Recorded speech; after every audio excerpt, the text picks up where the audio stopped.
Creo que estamos en condiciones de dar inicio formalmente entonces a el seminario virtual sobre las nulidades procesales, clase número 1. Colegas, les quiero proponer un método de estudio para las nulidades. Siempre que se nos ha enseñado nulidades procesales, se le enseña casi como si fuera el inicio de algo. Y yo quiero proponerles que la entiendan como un camino donde la nulidad será en definitiva el último estadio, el último paso. ¿Se ve bien la imagen? Porque, bien. Un camino que va a comenzar con el acto jurídico, va a continuar con el vicio.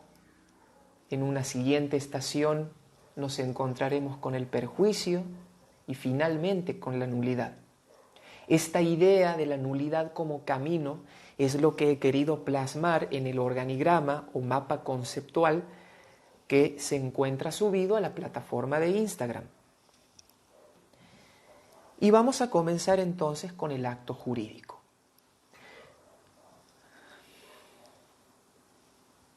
Ustedes saben que el acto jurídico procesal tiene una serie de requisitos de validez. Estos son la legitimidad. Ustedes saben que hay una legitimidad para pretender o legitimidad activa. Hay una legitimidad para ser requerido, esto es la legitimidad pasiva. En segundo lugar, nos encontramos con la competencia como requisito fundamental de validez del acto jurídico procesal. Cuando digo competencia, no solo me refiero al límite de la jurisdicción, la competencia material, formal, de grado y demás, que la conocemos ampliamente. Cuando decimos competencia, hablamos de aptitud legal para entender y resolver. Por lo tanto, no estoy incluyendo aquí solamente la competencia jurisdiccional, sino también la competencia, por ejemplo, de peritos. Y cuando digo competencia de peritos, no solo me estoy refiriendo a que el perito que realice el acto procesal tenga un título, sino que además tenga incumbencia. Esto es muy importante. En numerosos casos, generalmente de abusos sexuales, me ha tocado intervenir como abogado defensor del imputado y durante el desarrollo del proceso se ha detectado la posibilidad de un retraso mental o madurativo en la supuesta víctima. A raíz de ello, se realizó mediante el cuerpo de médicos forenses de la provincia, más específicamente del Poder Judicial, la correspondiente pericia psicológica en el menor que además sospechábamos tenía una deficiencia mental. Claramente quien realiza tal pericia, tal examen, era un psicólogo. El título lo tenía, pero no tenía la incumbencia. ¿Qué quiero decir con esto? Que los psicólogos no son aptos para detectar y diagnosticar retrasos madurativos o retrasos mentales y en este último caso determinar el grado de retraso mental, que va de leve hasta el gravísimo, leve, moderado, grave y gravísimo, cada uno de los cuales ostenta distintos rangos de inteligencia, como se suele decir, o IQ. En las pericias entonces de estos casos que yo les cuento, el psicólogo o los psicólogos emitían informes donde luego de analizar al menor sostenían que tenía un retraso mental en una determinada graduación, tenía un retraso madurativo o bien no tenía ninguno de ambos. Pero en estos tres casos, de todos modos, el acto jurídico es inválido, es irregular, porque quien realizó el acto no tiene incumbencia para el mismo, es decir, no tiene competencia. Vamos entonces, legitimidad activa y pasiva y competencia, en el sentido amplio de la palabra. Tercer requisito de validez de los actos jurídicos procesales: que el objeto sea jurídicamente posible. Es decir, no prohibido por la legislación, de fondo o de forma. El ejemplo típico: ascendientes, descendiente, cónyuge y hermanos no pueden declarar en contra del imputado. Si así lo hicieren, entonces tendríamos un acto jurídico procesal que ha violado el requisito del objeto. Cuarto requisito, el tiempo. Los actos jurídicos viven en un tiempo, nacen, perviven y mueren en un determinado tiempo. Y ese tiempo siempre, indefectiblemente, es marcado por la ley. Las leyes procesales, sean sistemas inquisitivos o acusatorios, aclaro que yo voy a centrar mi disertación en el marco de un proceso acusatorio, pero en este caso creo que lo que voy a decir corresponde para ambos sistemas. Toda norma procesal, todo código de procedimiento contiene indefectiblemente un sistema de plazos. Hay códigos que son más claros con ese sistema y hay códigos que son menos claros, que nos exigen, que nos obligan a realizar una interpretación más profunda. Sin embargo, en cualquier caso, el sistema de plazos existe. ¿Qué quiero decir con esto? Que no lo debe construir el juez, lo debe interpretar, no construir. Son dos cuestiones distintas, es una cuestión de filosofía jurídica sobre la que no puedo detenerme, pero quiero hacer hincapié en esto. Por ejemplo, en el sistema procesal penal de Santiago del Estero, ¿cuál es el sistema general de plazos? El dado por los artículos 160, 308, 309, 349, inciso 6 y concordantes. Ya con esos artículos podemos fácilmente extraer un sistema general de plazos. Ese sistema general de plazos, cuando no es respetado, me hace caer al acto entonces en la irregularidad. Las formalidades o las formas son los últimos requisitos de validez del acto jurídico procesal. Miren, en los sistemas acusatorios muchas veces decimos que uno de los principios que rige es el informalismo, la falta de formas. Y sobre esto yo tengo una opinión, si se quiere, semántica distinta. Todo acto tiene forma. Siempre me he encargado de transmitirle a mis alumnos esta frase. Todo acto tiene forma porque ¿qué es la forma? La forma es la materialización de la voluntad en el plano de la realidad. La forma no es más que la exteriorización de los actos, el modo en que los actos se nos presentan. Y siempre digo lo mismo, hasta que aprendamos a comunicarnos telepáticamente, siempre vamos a necesitar exteriorizar nuestra voluntad. Y si la exteriorización es la forma, todo acto tiene forma. Los sistemas acusatorios, por lo tanto, no son informales, no son carentes de forma, son carentes de una forma legalmente impuesta. La ley obliga a las partes, en algunos casos, a seguir una determinada forma. A esos actos los llamamos actos con formas legalmente impuestas, y otras veces la ley no obliga a las partes a seguir una determinada formalidad. Esos actos también son formales, porque forma tendrán, pero será una forma no legalmente impuesta. Esa es la diferencia. Con lo cual podríamos sintetizar, para no decir acto sin forma legalmente impuesta, podríamos sintetizarlo con una sola palabra: desinformales. No informales, desinformales. Entonces, el sistema acusatorio, ¿cómo es? Un sistema desinformal o desinformalizado, pero nunca carente de formas, nunca informal.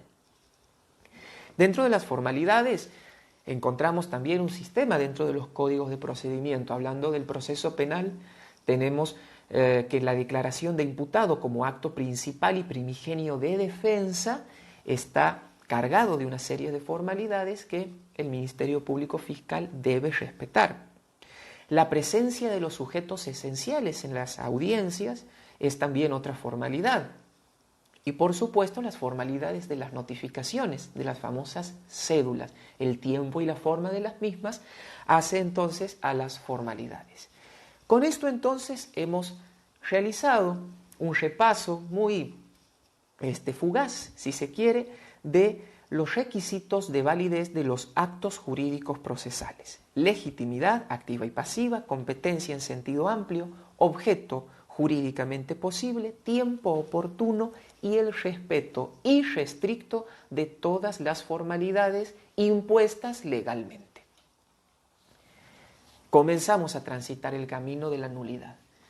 ¿Y cuál es nuestra primera parada? El vicio.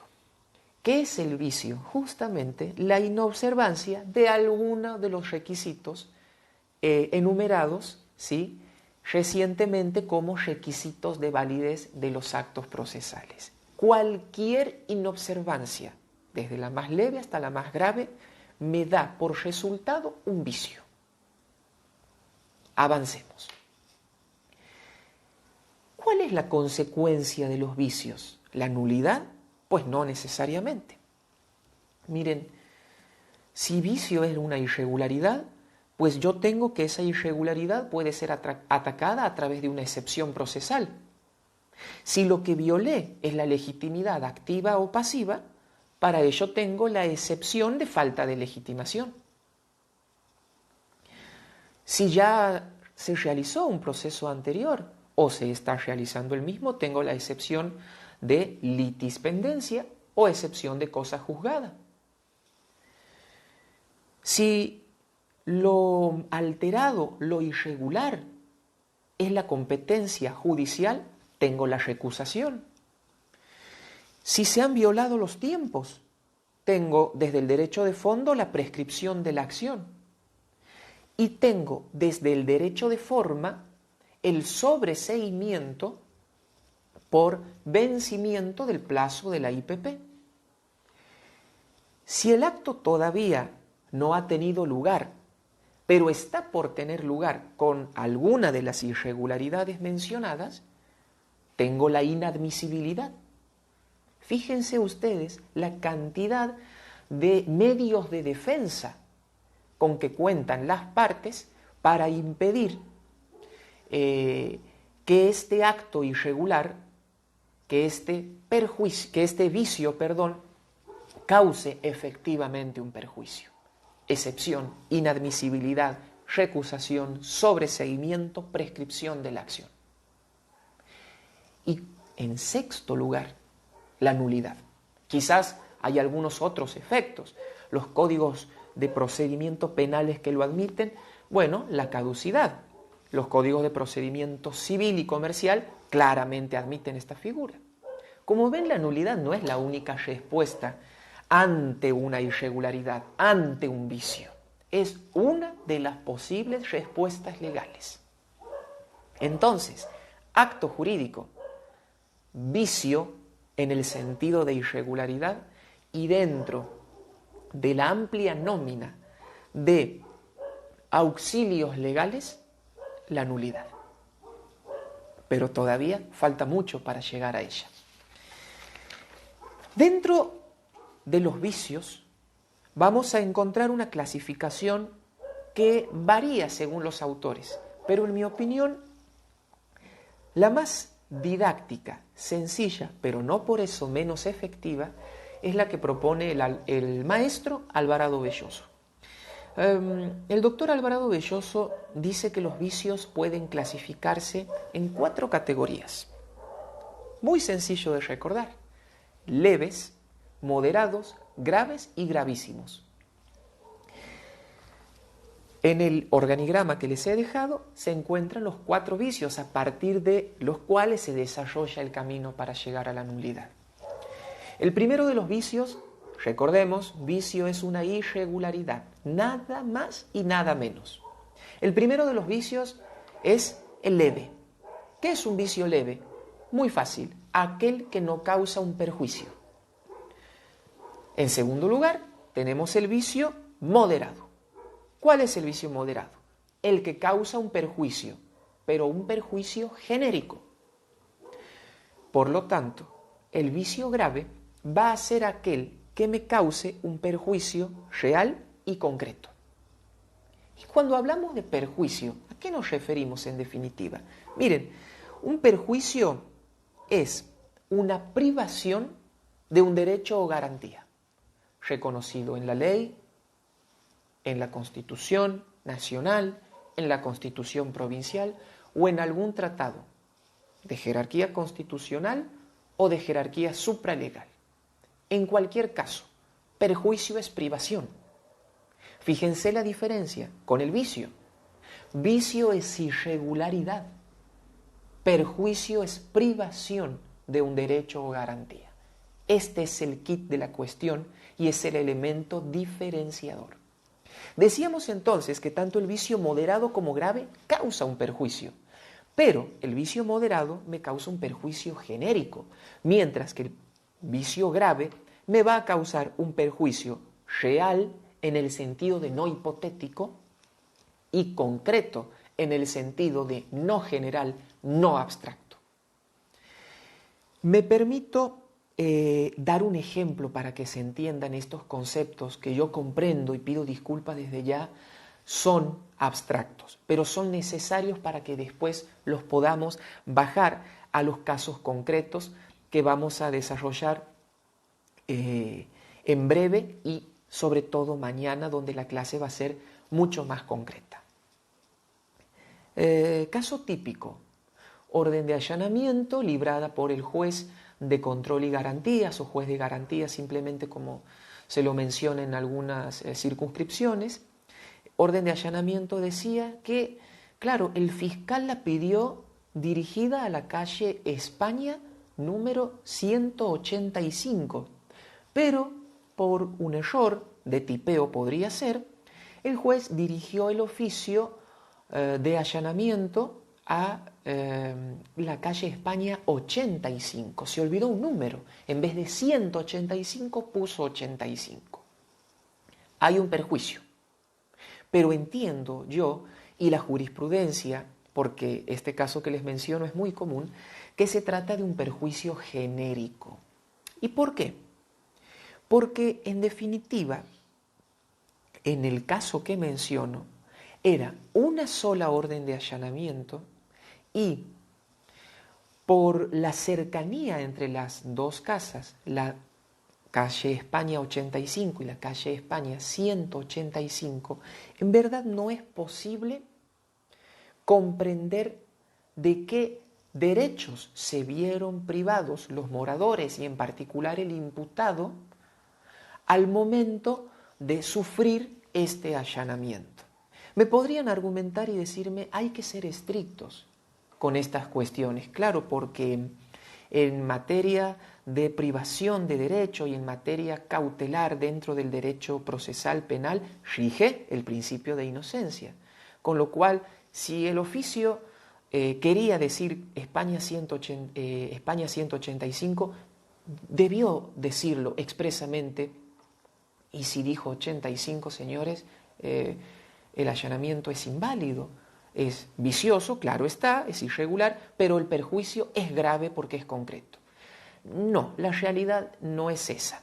En el caso que yo planteo, para entender a un perjuicio como real y concreto, se debe poder expresar cuál es el derecho del que se vio privado el nulidicente, ¿sí? La parte que solicita la declaración de nulidad. y del modo en que yo planteo el ejemplo no hay posibilidad de tal cosa. Ahora bien, fíjense, cambiamos un poquito la óptica con el mismo ejemplo. Supongamos que son varios los imputados y se libraron órdenes de allanamiento a varios domicilios. Solo con esta cuestión entiendo que la equivocación en la especificación de las direcciones o domicilios sí causa un perjuicio. No podemos equivocarnos porque ya son varios los imputados, varias órdenes de allanamiento y más aún quizás junto con el allanamiento va una orden de secuestro. Y lo que el juez pide secuestrar en cada casa puede ser distinto. Entonces, ¿hay varios imputados? Sí, se requiere que la dirección sea perfecta. Solo con un imputado no se explica cuál es el perjuicio concreto. Este es el ejemplo de un caso propio, pero en los tratados de nulidades se lo suele poner con cierta frecuencia porque, como les digo, pasa a veces que por errores de tipeo los jueces cambien un número por otro o bien se olviden de alguno. La solución es que siempre hay que escribir en número y letra. Miren lo que dice la Corte Suprema de Justicia de Mendoza al respecto. En materia de acreditación del interés jurídico del nulidicente, la jurisprudencia mayoritaria ha sostenido en reiteradas oportunidades que la alegación abstracta de la afectación del derecho de defensa no basta para nulificar el acto. Es necesario que el incidentista alegue cuáles son en el caso las defensas concretas que se ha visto privado de oponer y cuáles son las pruebas que no ha podido ofrecer y que hacen al derecho que alega. ¿Qué derecho me privé? ¿Qué prueba no ofrecí? ¿Qué acto me vi impedido de realizar por ese acto irregular? Si soy capaz de especificar algún acto, prueba o derecho del que me vi privado, ese vicio causó un perjuicio real y concreto. Si no soy capaz de establecer un derecho, un acto o una prueba de la que me vi privado, entonces hubo un perjuicio, pero un perjuicio genérico que no me va a habilitar a la nulidad. El caso es Corte Suprema de Justicia de Mendoza, Albert Hualpa Flores Ochoa y Casas Vilches, con B corta, sobre delito de robo agravado en grado de tentativa y tenencia de armas, sentencia del 21 del 11 del 2003. Les dejo luego el link para que puedan descargar el fallo y el código de casación, porque es casación LS332 Fojas 024. Luego se los dejo en el Instagram. Vamos a avanzar y vamos a concluir, señores, que la especificación de si un vicio es moderado, es decir, perjuicio genérico, o grave, es decir, perjuicio real y concreto, depende siempre de las circunstancias del caso.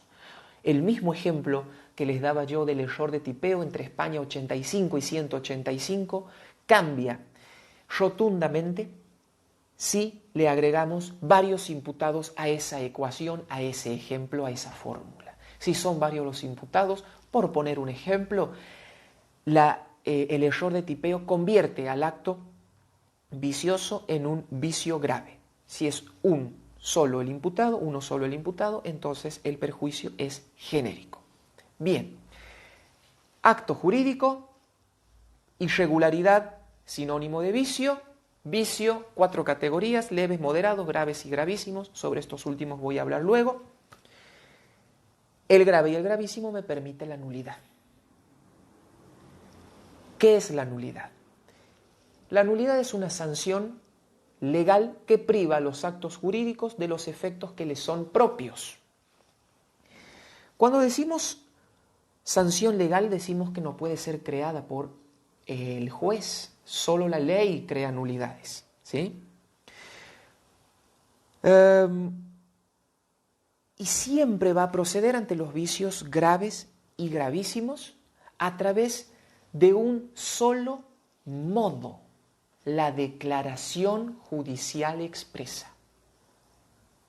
Esto como principio general, porque luego les voy a dar una pequeña opinión en lo que respecta al proceso penal acusatorio. Pero en principio quedémonos con la idea de que la nulidad es por declaración judicial expresa. Para entender la nulidad tenemos que saber que existen dos sistemas de declaración de la misma. El sistema formalista y, como me gusta llamarle a mí, el sistema formulista. Formalista y formulista. Forma y fórmula. No es lo mismo. El sistema formulista lo conocemos generalmente con el nombre de sistema de conminación. Y nos han enseñado que estos sistemas son bien distintos el uno del otro. Y en algo tiene razón la doctrina, pero entiendo yo que estos sistemas tienen más cuestiones en común que las que pensamos. Miren, vamos a las diferencias. En un sistema formalista, todo vicio, toda irregularidad, aquí no se distingue entre leve, moderado, grave o gravísimo. Todo vicio acarrea la nulidad o me permite pretensionar una nulidad. En el sistema de conminación, solo los vicios nomenclados, solo los vicios enumerados en la ley me permiten solicitar una declaración de nulidad. Por eso le llamo sistema formulista, porque los vicios están enumerados como fórmulas y solo esos vicios me permiten solicitarle al juez la declaración de nulidad. ¿Por qué son ¿por qué son iguales estos sistemas en muchos aspectos? Porque, miren, en ambos sistemas el vicio es igual a nulidad. En el sistema formalista, todo vicio es igual o me permite pedir la nulidad. Y en el sistema formulista, todo vicio especificado por la ley me permite pedir la nulidad. Pero siempre es vicio igual a nulidad. ¿Se entiende? Son muy parecidos. Y en cualquier caso, en los países y provincias que se aplicaron, se cometieron groseras injusticias. Y explico por qué. Cuando se aplicó el sistema formalista, al decir el mismo que todo vicio acarrea la nulidad, aún los defectos menores paralizaban el proceso, o peor aún, impedían arribar a la verdad jurídica objetiva, que es el fin del proceso, al menos del proceso penal. El fin del proceso civil es arribar a la verdad jurídica formal. No es lo mismo verdad jurídica formal que objetiva, hay una diferencia. No puedo detenerme por la escasez de tiempo en ellos. Pero en definitiva, el proceso es para llegar a una verdad. Y el sistema formalista impide esto, dificulta o impide directamente, porque aún los pequeños defectos son castigados con la nulidad. Vicio igual a nulidad. En el sistema formulista también se cometían injusticias, porque el legislador es humano, claro está, y puede, y de hecho lo hace, olvidarse de especificar algún vicio. Al olvidarse de esto, pueden darse casos en la realidad jurídica de vicios muy groseros que el legislador se haya olvidado de enumerar, con lo cual, dado este sistema, no podría entonces obtener la declaración de nulidad. ¿Qué hicieron ambos sistemas? Que les aclaro, ninguno se aplica, a pesar de que nos enseñen lo contrario. Estos sistemas crearon lo que a mí me gusta denominar institutos estabilizadores. ¿Qué hizo el sistema formalista? Creó el principio de trascendencia. Todo vicio acarrea nulidad, dice el sistema formalista. Pero, aquí viene el instituto estabilizador del principio de trascendencia, siempre y cuando el vicio cause un perjuicio, moderado o grave, o gravísimo según los sistemas, no importa, cause un perjuicio. Entonces se introduce el elemento del perjuicio que nosotros dividimos en los 4 tipos de vicios. En el sistema de conminación, Solo los vicios especificados causan nulidad. Pero si un acto, en virtud de su irregularidad, impide llegar al fin del mismo, impiden cumplir con la finalidad del acto, por su irregularidad, pero el vicio no está especificado porque el legislador se olvidó, igual por el hecho de violar este principio de finalidad, el juez está autorizado a la declaración de nulidad. Es decir, que el principio formalista pone un freno a su extremo a través del principio de trascendencia y el principio formulista pone un freno a su extremo a través del principio de finalidad. Cuando comparamos estos dos sistemas con sus respectivos frenos, vemos que ambos están en el medio y son, en definitiva, en la práctica iguales. En Santiago del Estero, el sistema procesal penal acusatorio acoge el sistema formulista o de conminación.